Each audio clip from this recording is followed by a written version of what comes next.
Numa época de guerra e opressão, um líder chamado Gideão viu-se diante de uma responsabilidade gigantesca. O povo de Israel sofria nas mãos dos midianitas e a esperança parecia uma memória distante. Gideão, um homem do campo, foi chamado por Deus para liderar a libertação. Mas o plano divino era tudo, menos convencional. Reunindo um exército de 32 mil homens, Gideão sentiu um lampejo de confiança. Era um número impressionante, um exército capaz de enfrentar os inimigos.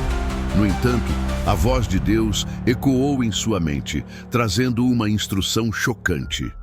O povo que está contigo é demais para que eu entregue os midianitas em suas mãos. Deus não queria que Israel se gloriasse, pensando que sua própria força havia conquistado a vitória.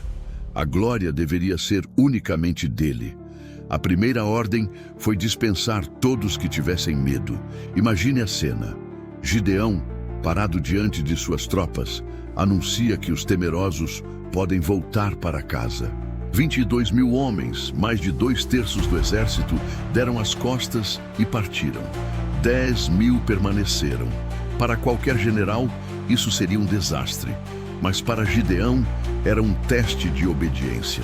Ele observou a multidão diminuir, a incerteza crescendo, mas sua fé em Deus permaneceu firme. 10 mil homens ainda era muito.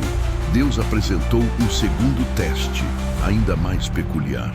Gideão deveria levar os homens restantes até uma fonte de água e observar como eles bebiam. A maioria se ajoelhou, mergulhando o rosto na água para beber despreocupadamente. Esses eram os escolhidos. Os 300 que beberam de forma vigilante. Não eram os mais fortes ou os mais numerosos, mas os mais alertas, os que demonstraram disciplina e prontidão mesmo numa tarefa simples.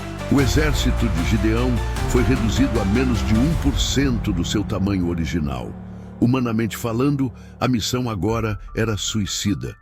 Mas era exatamente isso que Deus queria. Uma situação tão impossível que, quando a vitória chegasse, ninguém duvidaria de sua origem divina.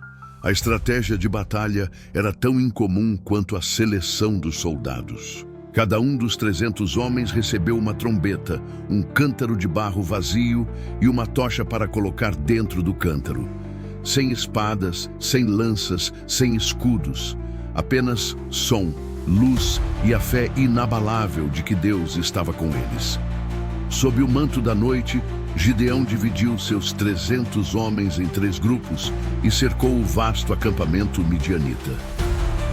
Ao sinal de Gideão, o silêncio da noite foi quebrado.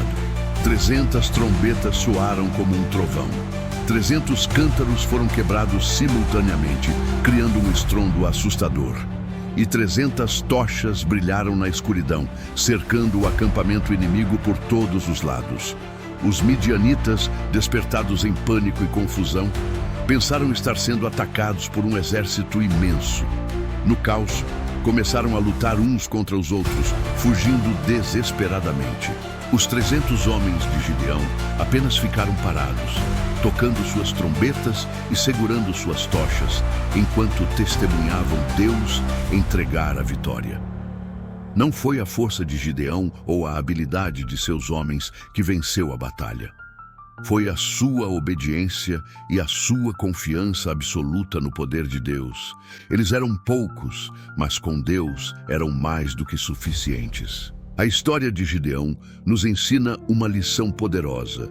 Muitas vezes, olhamos para os nossos desafios e nos sentimos pequenos, insuficientes, como um exército de 300 contra uma multidão. Contamos nossos recursos e vemos que são poucos. Mas Gideão nos mostra que a vitória não depende do tamanho do nosso exército, mas do tamanho da nossa fé. Quando confiamos em Deus e obedecemos à sua orientação, mesmo que pareça ilógica, Ele pode usar o pouco que temos para realizar o impossível. A força não está nos números, mas na presença de Deus ao nosso lado. Espero que esta história tenha inspirado você a confiar em Deus.